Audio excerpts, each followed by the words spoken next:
The scratching stopped the moment I put my ear to the wall. That's what made it wrong, not the sound itself. Old houses breathe, settle, rot. But the timing. Like whatever was inside had learned to listen. I stood there in my work boots, fever slicking my spine, lunch still sour in my throat. My wife stood behind me, arms folded, already tired of my questions. "Rats," she said. "Too fast, too rehearsed." I nodded because that's what husbands do, when they're sick and weak and trying not to believe the worst thing their mind offers. But my eyes kept drifting to the hallway. To the door at the end, my son's room. Another scratch. Slower this time. Careful. I told myself I was imagining patterns. The fever talking. I told myself a lot of things while I wrapped my fingers around the sledgehammer I'd left in the garage from a weekend.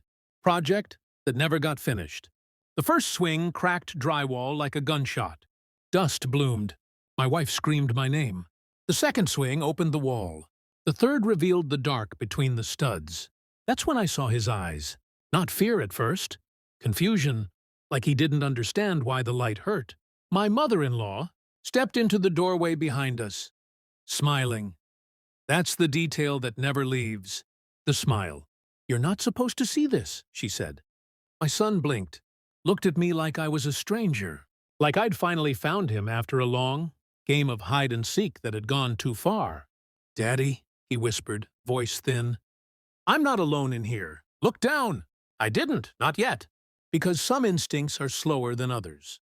And because denial is a muscle, you don't realize how strong it is until it tears. I came home sick that day because my body knew something before my mind did. For months there had been gaps. Quiet hours I couldn't account for. My wife's phone always face down.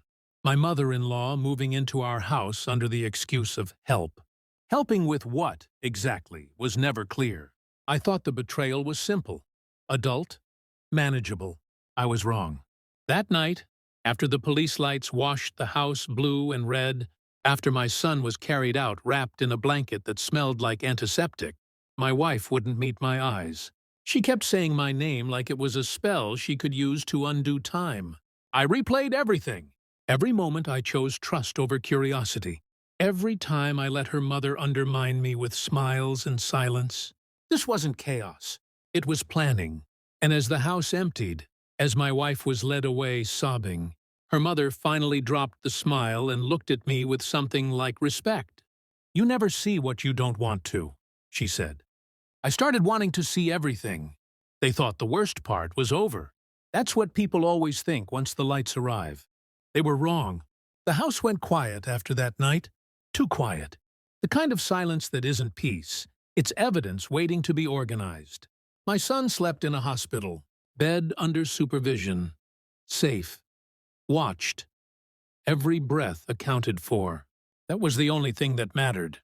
Everything else became a problem to solve. I didn't scream. I didn't accuse. I didn't ask why. I observed.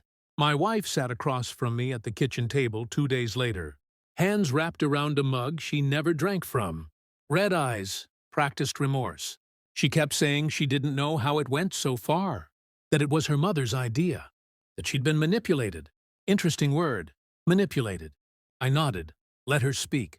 People reveal more when they believe you're broken. At night, when the house slept, I went through records.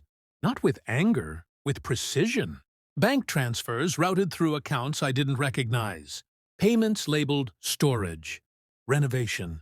I pulled phone logs, burner numbers, short calls. Always deleted. I didn't need imagination anymore. I needed confirmation. The investigator I hired didn't flinch when I told him what to look for. He came back with files, photos, a timeline so clean it felt surgical. My wife hadn't just known. She had agreed. The wall wasn't a mistake. It was a solution. I waited 3 more days before I showed her anything. Let the wait build. Let her think compliance was survival. Then I placed the folder on the table between us.